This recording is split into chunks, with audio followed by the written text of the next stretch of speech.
histoire bi bariwul luñ koy gis donte luy faral di am la ci gox bii ñu ko gisee tey dañu defoon déplacement ngir ñëw assister benn démolition boo xam ne décision tribunal la mais du loolu moo am solo li am solo mooy kan moo def jafe-jafe yi ba litige yi am ba tribunal àtte ba ñuy daaneel ay construction ci dëkk bii di campement Ngekoox du kenn kudul maire bu Ngekoox Pape Songo Diouf ki nga xam ni moo jënd suuf si ak beneen nattangoo promoteur am ñu bëggoon fa tabax benn village touristique la benn waaye ñëw collecter espace ba ndax nee na maire bu Ngekoox moo ko jaay Pape Diouf waa ji ak partenaire am jéem nañu def ay médiation waxtaan ak maire ci njuumteem maire bëggu leen a dégg daf leen snobé ba finalement sax mu egg ci mel ni ku leen di ñàkkal fayda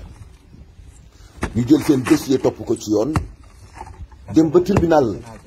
ak ñi ñu ci war a àndal yépp te bi ñuy jënd ñu ngi jënde woon ci kanamu benn notaire waaye maire bu Ngekoox faalewu leen continuer jàpp ca la mu jàpp jaay ka mu jaay ñëw collecté teg ci loxoom te naan daf koy exploité ci noonu ñu jël dossier yi ànd ak ñu war a àndal seen avocat ñu dem tribunal jël dogal jugé leen jox ñoom monsieur Sow dëgg xañ ko maire bu Ngekoox bi moomul li mu jaay yamul foofu de maire bu Ngekoox continuer sëgg ci li mu sëgg ñu continuer ci wàllu yoon ngir yoon jàppandala leen ñu am sañ-sañu ñu delloo leen seen suuf ci la tribunal joxe autorisation ànd ak huissier de justice ak ñi nga xam ne ñëpp war nañ cee ànd ñi ko jaay ak ñi jël seen ay ouvrier daal di procéder ci démolition daaneel lépp lu ñu fa defoon mu nekk pertement bu mag ci ki ñu nii moo jëndoon muy ci maire bu jaayoon te gis ngeen li doy waa mooy dañ faa def à vendre maanaam ki maire jaay non seulement moomul mais dafa collecté ginnaaw collecté bi mu ni daf koy jaay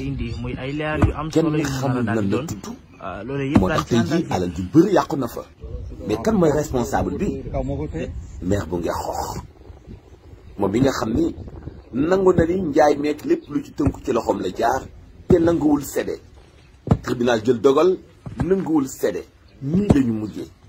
yàq fa alal ju takkoo takku loolu ngi xew tey jii ca campement Ngekoox doon lu kenn mus ta gis loolu mooy li tax li ñuy xaar nag mooy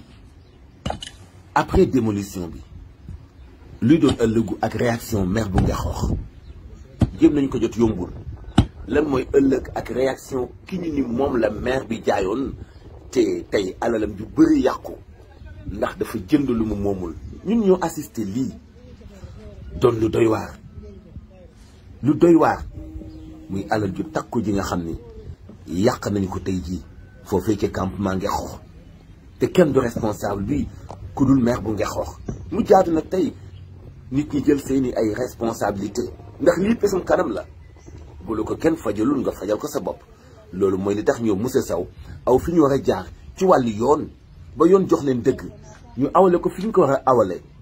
ci assistance huissier de justice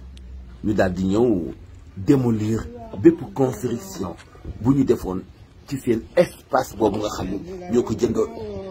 et mu doon lu doy waar. ñun ñoo jëndoon tool bi depuis 2016 ñu ngi ko jëndoon pour def fi benn village touristique man ak sama benn associé français boo xamee ne chef d' entreprise la comme man aussi chef d' entreprise la man maa moom hôtel Sall Africa Tourisme tubaab yi nga xam ne associé nañ jënd 1 hectare muy tudd Vincent Mabé ñu jëndoon ko pour def fi benn village touristique bu mag jël fi xale yi nekk Ngekoox ak yëpp pour liggéey ñu toogee lu yàgg la ñu ñëw fekk maire de Ngekoox ñëw lotissé terrain bi benn 1200 mètres carrés boo xamee ne dañ fi fekk benn femme bu ñu naan madame ba mu ne moom mairie bi ñoo ko jaay lotissement donc ñu wax ko ne ko léegi lii ñun ñoo ko moom ñu ko dënd terrain bi devant le notaire maître Socé moom mu dëgër bopp continuer di liggéeyam ba tey mu aboutir que tribunal grande instance pour Mbour donc jox ñu pour ñu démolir tout ce qui est travaux voilà est-ce que mën nga ñu ñëwaatal ci li nga xamante ni moom mooy jaar-jaar yi dëgg-dëgg nan ngeen doon doxalee seen diggante ak xëy na ak nga xamante ni moom mooy meeru dëkk bi. donc ñun bi ñu njëkkee gis problème bi ñëw fi fekk fay dañu dem gis ko pour mu waxtaan ak moom donc mu am benn mépris bu mag bu nga xamee ne moom la ñu defal nanguwu ñu recevoir nangul waxtaan ak ñun ñu delluwaat fa encore yónnee koy message nanguwu ñu recevoir nangu lu ñu wax daal mooy comme woo ngeen gendarmerie Descos jaratul ngeen fay ñëw di wax. donc dem leen ngeen xaar tribunal après si lañ courir dem tribunal porter plainte mais mu yàgg trop donc ñu si daw régime bu bees ñëw régime bu bees bi ñëwee la ñu jékki-jékki rek ñu woo ñu ne ñu enrôlé nañ dossier bi après